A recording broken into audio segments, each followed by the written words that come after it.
Well, hello there. It's been a while. Look at me, all in my house coat. It's like 4 in the morning. Um, Best time to be a thinker, I say. Anyway, I haven't really done videos in a long time, but I keep kind of watching what's going on. And something I've noticed is that Kamala has said all of her policies very vaguely in her speeches and in her interviews, and within the rambling. Uh, she hides it. So when she says America so great because the people and we have these driving spirit and we're gonna drive for the spirit that is our spirit and I know that everything that we believe in is what I think we believe in, and she goes on like this, right? And but then she says we believe in diversity and we believe in choices and freedoms and the right to be who we is and who we want to be. So what she's saying there is DEIs. She's talking about LGBTQ, freedom of choice, and all that stuff. And then she talks about what do they say for the abortion thing? Your our my body, my rights, and so the right to your own body and your own choices and to be who it is that you want to be. Well, that's all abortion LGBTQ right there. And she said things about how she's going to piss away all your money and how she's going to have like um, all the same leftist crap that's been destroying not just America but the world, the West. This infiltration of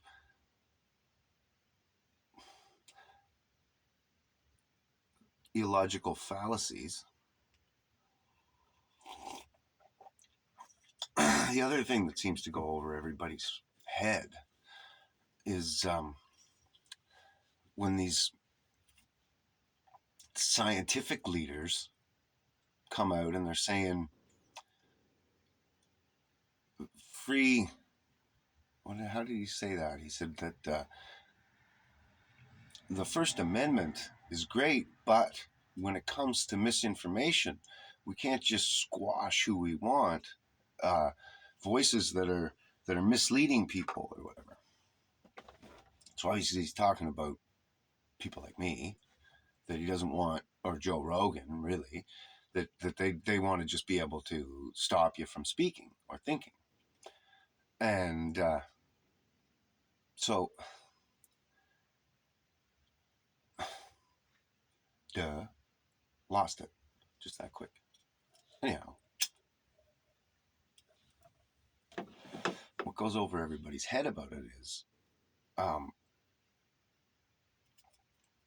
these people are saying what it is they're going to do without um, without doing it. It's been a while since you guys have been in here. I put in my new kitchen last week. Little cabinet over there, tweaking up my old van house. Um, anyway, uh,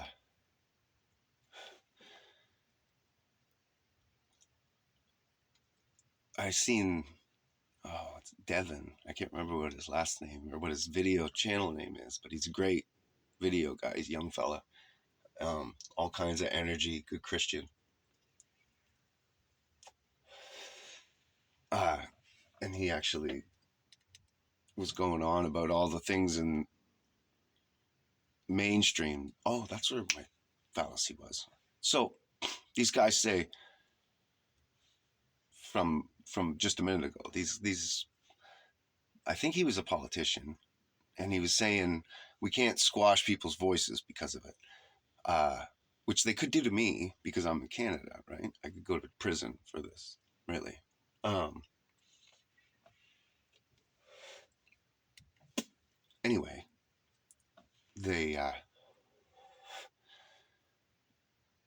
they say we used to be able to have full control over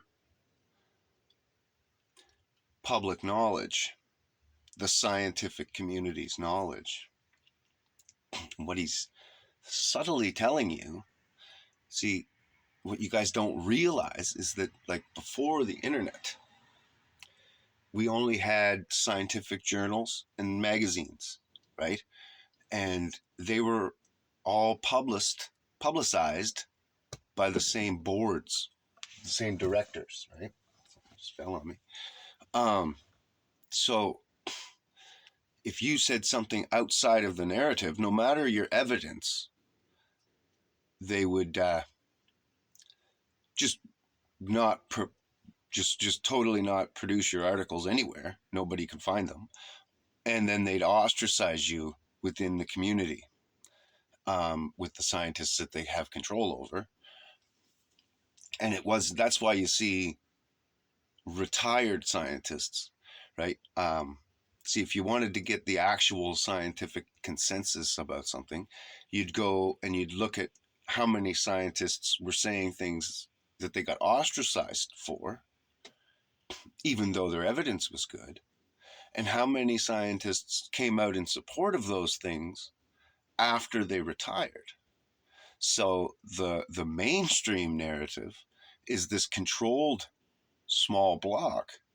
Then there's your outsiders, people like me who just wouldn't be able to keep their mouths shut. And then there's your people who retire and then finally feel like they can come out and not lose their livelihood, right? There's more important things than livelihood, right? Your principles, your morals, your standards. Those are all the things that really matter. As far as finances, that kind of stuff just comes and goes. And if you're moral and under God, you'll be the lender and not the borrower. You'll be the head and not the tail. You'll always be above and never beneath. You're a friend of God. Those are I am statements. And so I am the lender and not the borrower. I am a friend of Jesus. I am a disciple of God. Uh, I am the head and not the tail. I am above only and not beneath. These are things that you should say to yourself. See, people talk about manifestation and they say, oh, you can manifest money into your life or whatever, or love or whatever it is. And actually, really, you can, but you're not manifesting in the sense that they believe. What you're doing is changing your thought processes and how you behave and how you react to things. And then that changes your overall position in life. Yeah. So there is a type of manifestation, and I am statements are very important. The things that you say to your subconscious mind will be played out in your life because your subconscious mind only understands its true what's said to it. It doesn't understand sarcasm or anything like that, or jokes or anything. So if you constantly negatively joke about yourself, your subconscious mind is going to produce that negative image of yourself in reality. Whereas if you say positive things to and about your subconscious mind, it will produce positive things in your life. it's all through your own actions, but these are actions that you don't have, like the things that you just naturally do. And so then, like I said, that all just, so if you lose your temper all the time and you can't stay calm, then that uh, has an effect on everything that you're doing. That's my problem, I guess. I get frustrated with stupid people. Anyhow, um, so now that the internet exists, to get back to my real thing, the controllers don't have as much control. So real information's getting out. I was watching an interview the other day, and Buddy said that 50% of what's in medical textbooks has been proven wrong in the last 50 years, and it's still being taught. They don't care that it's wrong. They want it to be wrong. It's designed to be wrong. And you can look in every scientific field and find all of the same thing. I've talked about it till I was blue in the face about age of the earth science, and how nothing that we were taught makes any damn sense. You know, the Grand Canyon, first off, held in two lakes that were the size of 3 states. And there's places like that all over the world, especially in America, the east coast of Canada, which is also in the American continent, in case you didn't know. Um, anyway, it is another, it's not the same as the Grand Canyon, but it's another big washout from um, Quebec border. There's like, when you come out of Quebec, there's two big mountain ranges that come in like this, like horizons, and then there's a big hole in them going into the Maritimes, and there's like the odd hill at the same level as those two other uh, horizons. So those odd little hills, they were just the rocky clumps that didn't get washed out when the rest of that got washed out. And then when you drive down through the Maritimes, all of the Maritimes is a big washout, and it's the third biggest river system in the world. St. John River's huge, and goes for miles. So anyhow, the fact that there's no delta and that those lake shores were found at the Grand Canyon, there's no delta at the mouth, which proves that it was cut quickly, not slowly over time, because then there would be a pile of rocks that got dumped out when the river got to the ocean. The altitude of the Colorado River isn't high enough to cut the top of the Grand Canyon, and because the Grand Canyon's top is at a higher altitude. And then you also have rivers going into the Grand Canyon at greater than 90-degree angles, proving that it was cut recently, or else those rivers would have cut acute angles in order to make the path of least resistance. That's what water does. And so all these things, oh, and then petrifying stone, petrifying anything can happen in one winter. There was a kid, he was trying to grow a tree, so he put acorns in a glass of water and put them out on his deck, and he forgot about them. They didn't germinate anyway, and went out in the spring, and they were all petrified stone 1 year. There's a museum, Buddy has a petrified foot still inside its cowboy boot, and the cowboy boot isn't that old. You could date things like that by how they're cut and the design and everything. It's not millions of years old. It was a cowboy boot. It might be 50, 100 years old. Things can petrify very quickly. And then they talk about the stalactites in mines and stuff. We've seen them grow outside of mines in people's yards from really rich mineral water bubbling out of the ground in an artesian well, and it made these big mounds of stalactites that are 12 feet tall. Buddy opened the well in his lifetime. So, and then they talk about uh, glaciers and how they drill into the ice to figure out how old we are, but they never leave anything on a glacier, drill down to it years later and see how many layers are formed.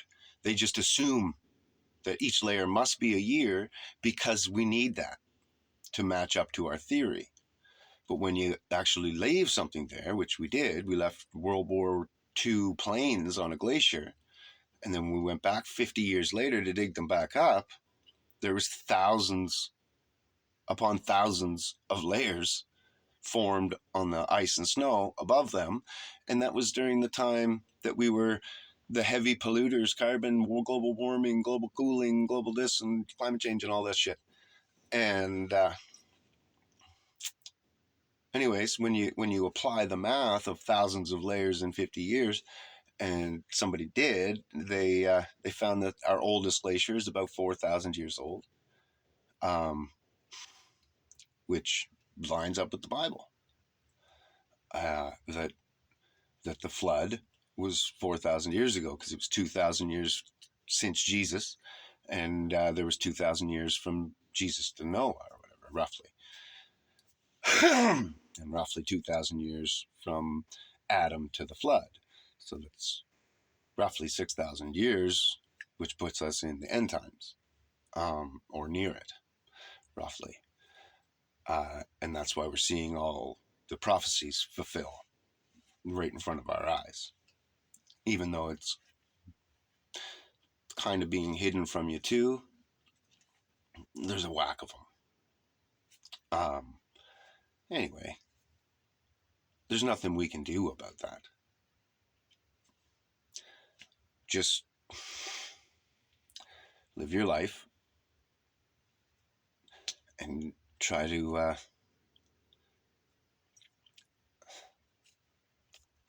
I'd say see why God put you here, but I don't think that's it. I don't think that's see, God put us here for an end goal. But your life, chances are you're not making the Bible, right? Now I've always aspired, I said that I don't need for my story to be a part of God's story. I don't want to be a part of God's story. I want God to be a major part of my story, which means I don't need to be in the Bible. I don't want to be a part of the biblical story. But in my little story, I want it to be full of God. And that's all you can aspire to. And it's not going to guarantee a great life or a wonderful existence or money or any of those things. Now, it will reduce stress in your life, reduce financial worry, and reduce problems. Like it will definitely do that.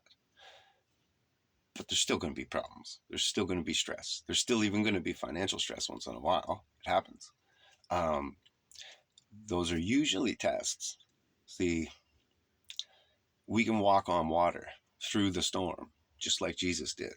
Because he sits on the right hand of God, we can do even more in his name. So that's what I see we're doing when those problems come to us as Christians. If you can just say, it's okay, that's just a minor glitch in the road or a veil, and it's just a test for me to see if I can walk on water through the storm. Whatever the problem is my storm. My path is the water that I've been walking on to follow Jesus. So now I'm just going to keep my path and walk towards Jesus. And not let the storm get to me. It's there, I acknowledge it, but it can't do anything to me. It's just a storm. So I just walk through it. And that's walking through the storm, walking on the water. Because as soon as you start following Christ in your life, you're already walking on water. And it just takes a little lack of faith, and you're going to drown and fall in like Paul did and need Jesus' help again to pick you back up. But he's always there, and he'll pick you back up and put you back on the water, or put you back in your boat, if that's what you need, because you can fail tests and you're still a Christian. It's not like it's the end of your, you've, oh shit, I failed that one test, I'm going to go back to Lucifer. No, or the world. So anyhow, that's how godliness, godly power works on this earth. And it does work if you can wrap your mind around it. Then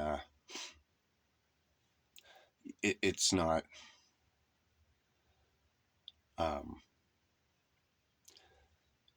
it definitely changes your world, your life, your well-being, your finances, all those things.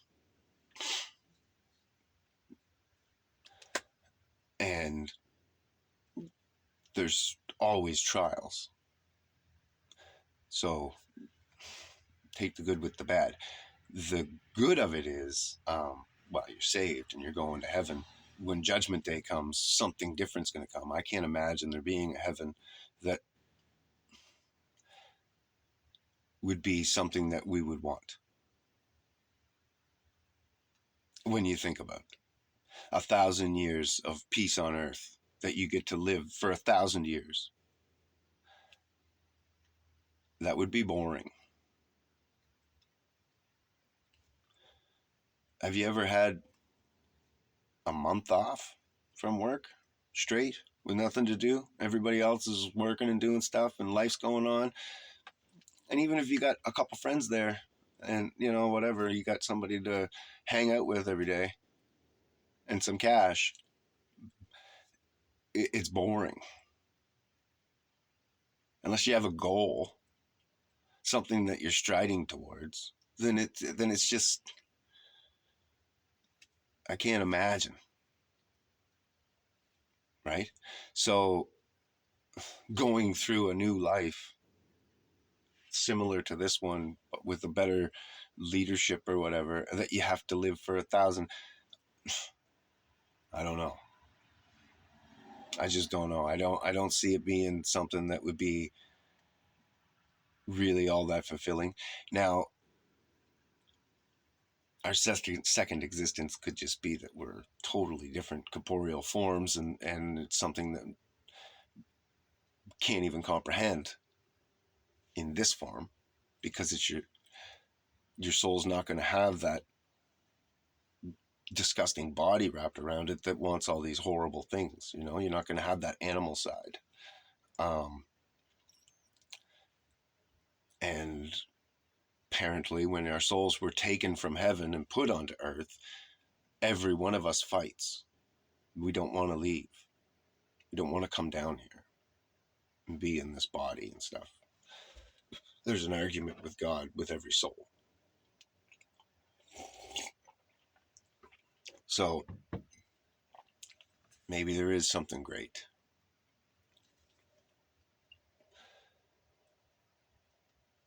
Who knows, right? But don't rush it. All you can do is just live this life, hope for the best, knowing that it's far greater than anything we've been taught.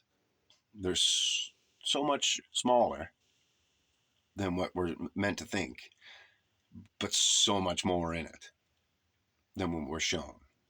And I've only just scratching the surface of what this world even is, yet alone what you can do in it.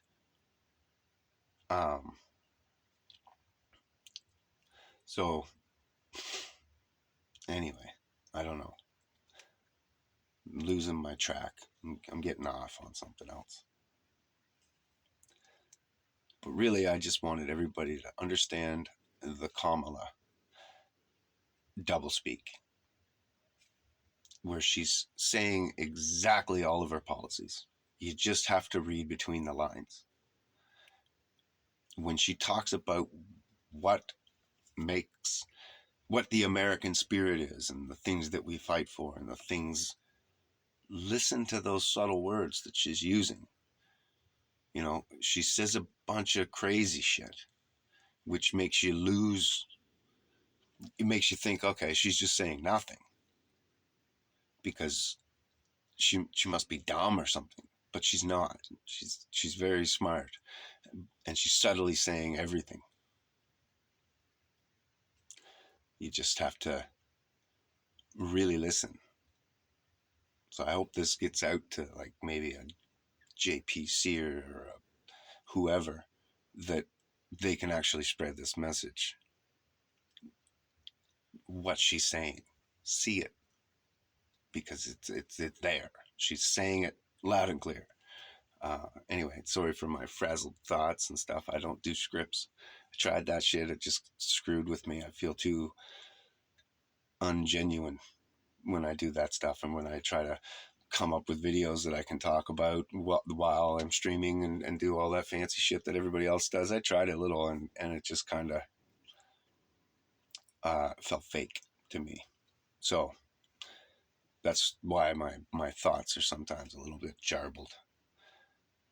Anyway, hope I got the main message across. Have a great day. God bless you all. Stay with God. Walk that path. Stay on top of the water. And have a great life.